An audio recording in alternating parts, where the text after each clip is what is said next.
per se is a disease. Well, yeah, they really have the good. I can't capture it like she captured it. But in like how Abraham didn't get old, and then finally with Yaakov when he went to Egypt, they said, "You're the first old person that I've seen." You know what I mean? Like, oh yeah, I do remember that. So people didn't age. I don't know what. I don't know. I heard that aging is a sign that we're not here forever, and we should, like use our time wisely. use it. Yeah. I mean, No, I don't feel that. I constantly tell my body, I tell myself, you're 30 years old. I try to look in the mirror. I'm not 30 years old anymore. No, you know what? I tell myself, I feel that our body listens to what we tell it, and it helps to. Simcha, joy makes a person feel better. The person is sick and they're happy. I'm not saying it cures them, but it takes away the edge. If I'm starting to not feel good, I also say you're strong. You're getting over this. Your body's, right. Macabbi has a tremendous huge, and also the youth, the childlike. Rabbi Nachman says, I don't like an old hustle. Well, he didn't like a man with a white long beard? Ma, yes, I don't like some old, jaded, been there, done that, bored, seen it all, nothing to live for, no excitement in shoppers. No, like a child. Woo! The new day, a new opportunity, a new mitzvah. Like old only in years. Yeah. Well, a woman was complaining to her friend, and she said, I'm really afraid my house is haunted because every time I look in the mirror, there's this old woman that's blocking my vision to see myself in the mirror. Old, scary woman. Right. Yeah. What signs are still about however you feel? My mother had a wonderful sense of humor. She used to say, we have to move. Why? Because the mirrors in our house don't work. They're broken. They don't work. Something she can't change. Yeah. She was covering your hair covers up a lot of great. Yeah. Oh, so if you could please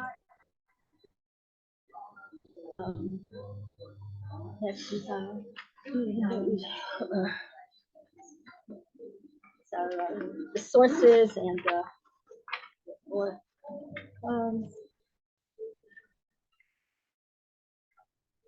you have none? I didn't go around. September 11th. Yeah, we know. Yeah, wow.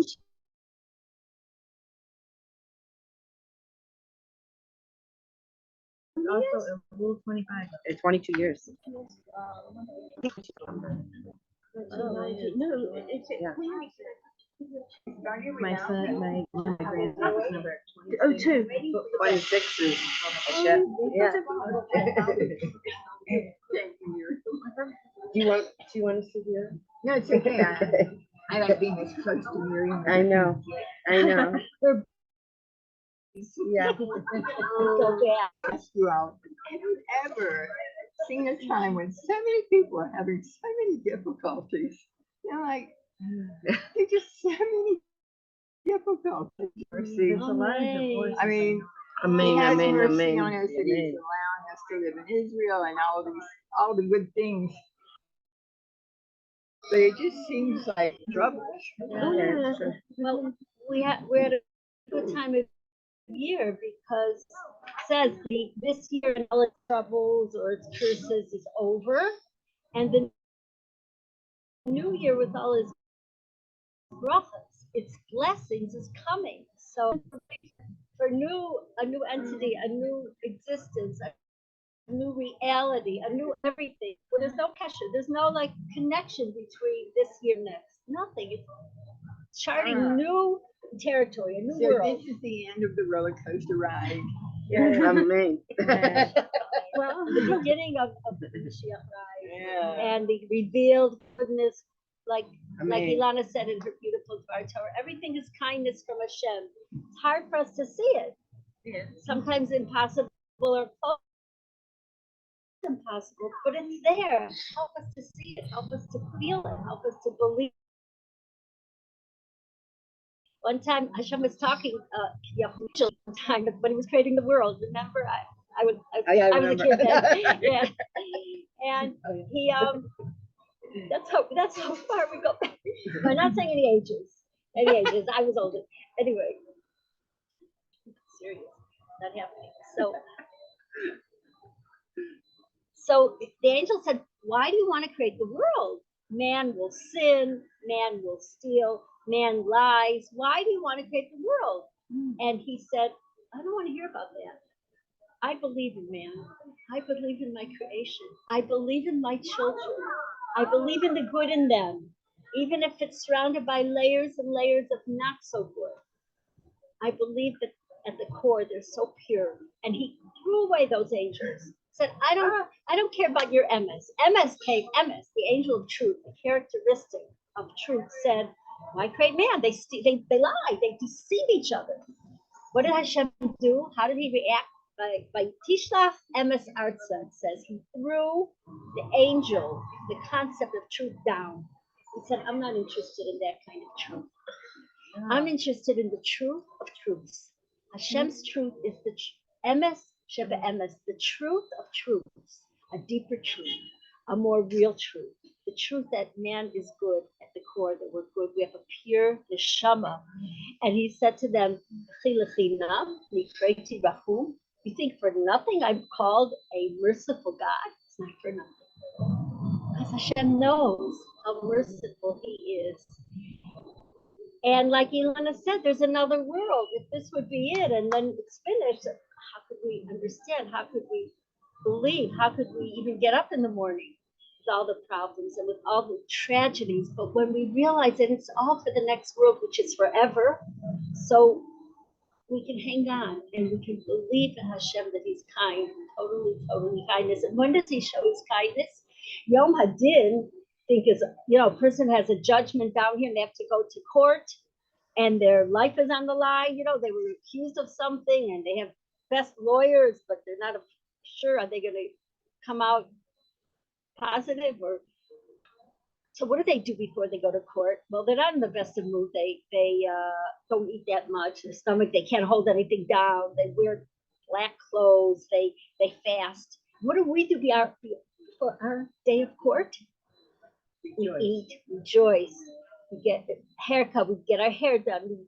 We get new clothing. We're celebrating because we're sure Hashem will turn it into good. Because as much as he, Hashem, cares about judgment, and there is judgment, and we have to believe in that and fear Hashem and fear repercussions and try to be our best, like Ilana said, Hashem more relates to and is strong in the midah of love, caring, kindness. It's our show.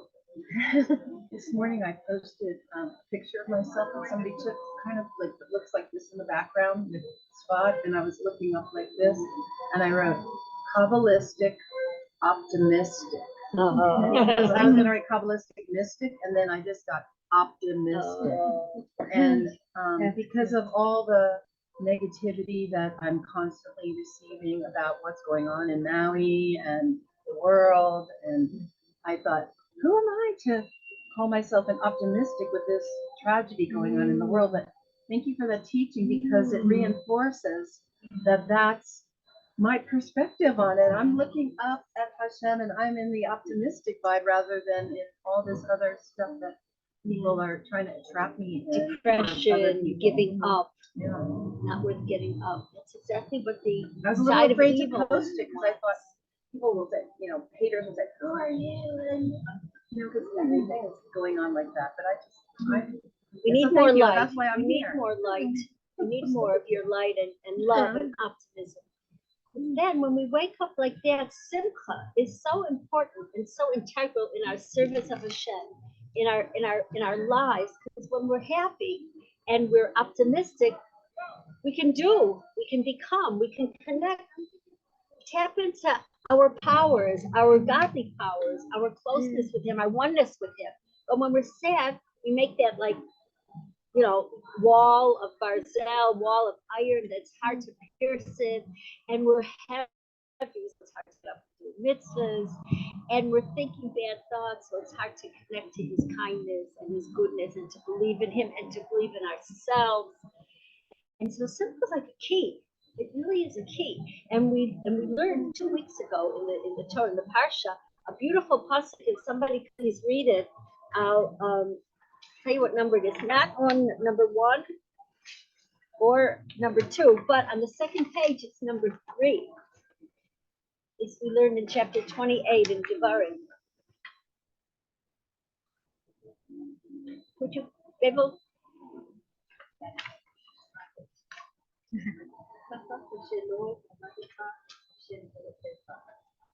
Because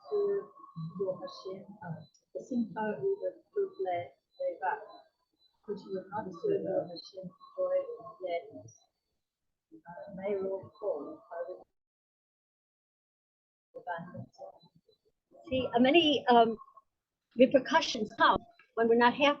We just, okay, it's not for me.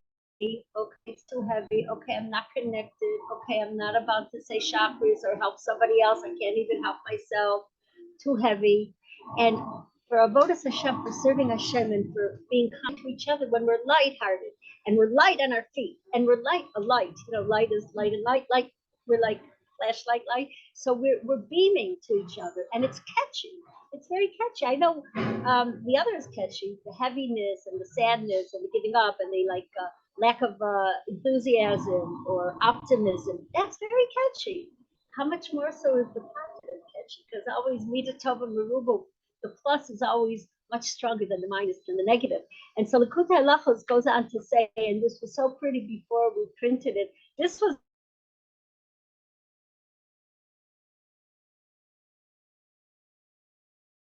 yellow and this was blue. I didn't guess the one, but that's why we have imaginations. So it says here, Simcha de Kedusha, holy joy. What is holy joy? Well, there's unholy joy we can think of. Wild parties, getting drunk, having non-Torah experiences in the name of joy, that's not holy simcha, because that doesn't bring us close to Hashem over here, and it doesn't really fill us with joy. It goes to a certain point and then it hits the bottom, rock bottom. This is what makes me happy, what makes me tick, what makes me alive, in quotes. I'm dead. I'm empty. I'm dry. So holy simcha, v'dai davar gadol ma'od, is a very great thing. What does it mean? Lismach b'Hashem, to be happy with Hashem, u'b'Torah. So hakdosha in the Torah. She'ikar shleimus havoda. This is perfection. Because when we do on this prayer of joy, little joy, we are showing ourselves and Hashem, and again it's catchy with each other, that this is the life. I got it. I'm there. I want to be there. I'm not fooled by all the, all the peripheral magnetic things that are saying, ooh, call me, come to me, learn me, see me, love me, eat me, experience me. No. I want the real thing. And that's the main type of avoda, of service in our life to Hashem. Which reminds me of a story. So this king has a magnificent, only a king could have this treasure house. And he makes a proclamation, whoever wants a treasure, just come, take whatever you want. Bring your barrels, bring your bag from Bereishit and your bag from Ikea, and just fill it up. And they start coming in droves and droves, and they're my house. You got it, and just take it, because I love it. That his advisor said, it's a great, magnificent, fantastic big warehouse of treasure house, but it's not going to last forever. So what should I do? So they had an idea. On the way there, they're walking to the king's treasure house. Let's set up a few stands. One will have beautiful music, like the most beautiful music in the world, that you can imagine. Really like Beethoven style, like whatever anyone likes. This could be, rock and classic and this and Hasidic. when I took my, what's it, the MRI that you go through a thing, they offered me music to take out the aching pound. So then they said, you could have, if you want Jewish music. I said, okay, I don't know what channel. So they offered me Hasidic music. I said, okay, I'll take it. I didn't know what I would get. It turns on, and I'm going through that thing, and it says, Ein Shum Yesh Olam Klau. Nothing like giving up. No such thing as giving up. I said, wow, thank you, Hashem. That was really a message. Thank you. It reminds me of messages before I forget, because I'm afraid I'm going to forget this. Last night, I get this out of my mailbox in my building. We have like 90 apartments in our building, and ours is -6. Our floor, you push the elevator -6. You think you're going down into a dungeon, right? Like, oh, poor Miriam, she lives underneath the ground. Don't feel badly for me. Out of my window, I have this view. This view down -6 because we're on a mountain. Anyway, I take it out and I'm waiting for the elevator to come. It could take a while from -6, from wherever it is, +5. And I just opened this up at random, which I thought, and it says L'chotz al hakaftor b'malit, to press the button on an elevator. I said, oh, Hashem told me to read this. Like, I can't get a clearer hint. So, gotta hear this. One time, somebody came to Reb Dessler. He wrote Michtav Me'Eliyahu, Rabbi Dessler. How's that in English? Not Guide to the Perplexed. Michtav Me'Eliyahu. The letters of Rabbi Dessler. Remember? And he says, this man asks, if I accept on myself a little thing for the new year, how's that going to change me? If I want something very, very little, is that a big deal? Is it going to make a dent? Am I going to be a better person? Is it going to show up in my life, in my day-to-day, in my feelings about myself? And he answered with a mushla. He said, there's a building of 100 flights, and the man's standing there, and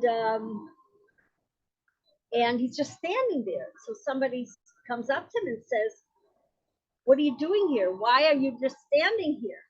And he answered, he was in the elevator already. If you don't do anything, it gets dark. And there he's in a dark elevator. That's happened to me. And luckily I have my phone or something and I see what to push. He didn't have his phone. And he pushed any button, and there was a button of like emergency. And the ambulance came and the fire engine came, and they said, what were you doing? Why did you push that button? And if they asked him, he said, I don't know, I just couldn't imagine when I got into the elevator, if I would have pushed a button, I'd get up to the 100th floor. It seemed too like small of on my end of an action to do, just push a button and I'd go all the way up to the 100th floor. I didn't think I could. And so Rabbi Dessler answered just like that. When we do a small little act, it has a very great influence on us. All we have to do is a little. Hashem says, come a little. Open up for me the opening of a keyhole. Keyhole, yeah, a keyhole, even smaller, like a needle. A needle, right? Like right. I thank you, right. And I will open up for you the size of a wedding hall, right? Big right. area, a grand ballroom. Grand ballroom. Right. Thank you. Yeah. So we have to push that button, and then we soar up on the elevator towards the real who we are, towards the real ruchnius, spiritual soul that we are. And this is called the mitzvah, like we were saying, from of holiness. And it's brought down that why did Hashem bring on us different, why do we sometimes have to go through hard times? Because we didn't serve Hashem, it says in the Pasuk in Devarim, because we didn't serve Hashem with simcha. Wait a minute, what if I'm not happy? At least I'm going through the motion.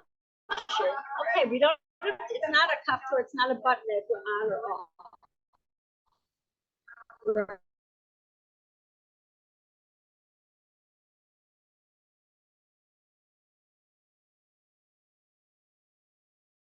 Like that.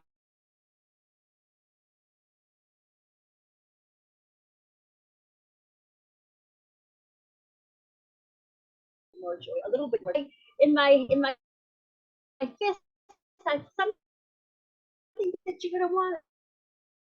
Someone runs after. They all think whatever they find.